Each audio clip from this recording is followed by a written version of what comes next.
Hi! So I wanted to demonstrate just how gentle shimmy can be, how gently you can shimmy and it still be moving. So if you watch this little guy right here, see that even though it looks like I'm barely moving my body, there's still movement going on here. So this is a very gentle shimmy. That crazy stuff that I've been doing is not crazy, wacky. It's wacky.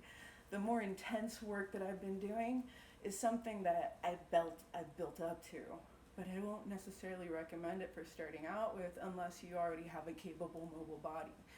If you have a body that's more constricted, then you want to start with gentle, so like just gently shaking your body. So with sometimes people say, I don't know how to get my hips going. Okay, so look at that.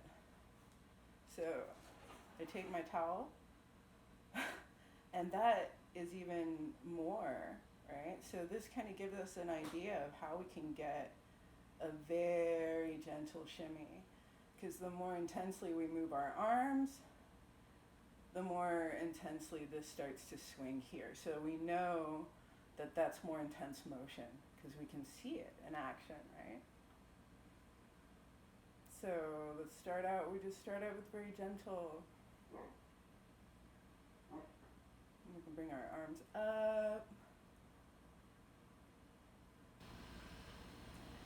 If you have a mirror, it helps to have a mirror or some kind of fabric, like what I've done here, which is just wrapped a sarong around my waist, so that way I can keep an eye on that motion there, so that I know that even though it feels like I'm not moving very much, I can see that I'm actually moving more than I realize.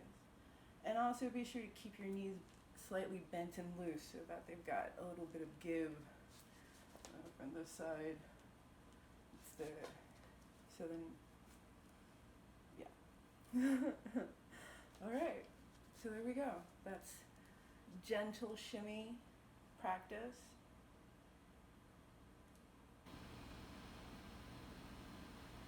It's also an opportunity to practice conscious breathing while we're doing the gentle shimmy and holding ourselves up, maintaining ourselves upright, holding our spines straight, holding our cores, so that way our spines are supported by the fronts of our bodies as well as the back of our bodies.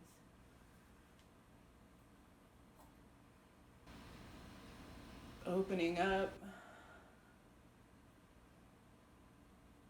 and exploring the little shimmy, like how much little motion can you get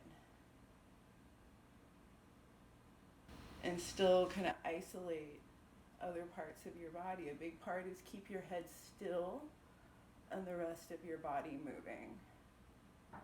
And so you see that little guy is still, because as I'm going from side to side, I'm also doing a very little gentle micro shimmy, and so that kind of helps to loosen things up very gently.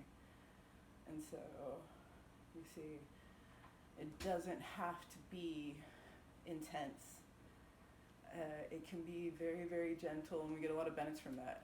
And working your way up from there and going back and forth between gentle and intense and gentle and intense is really important for the body too. So we're giving it variety.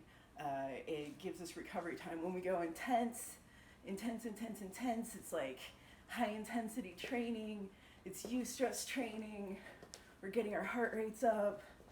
Oh yeah, super intense, and we're like engaging multiple things if we're doing it Morphoshimmy style, because we're putting so many things together. But then we can bring it back down. Give our heart rates, feel our hearts pounding.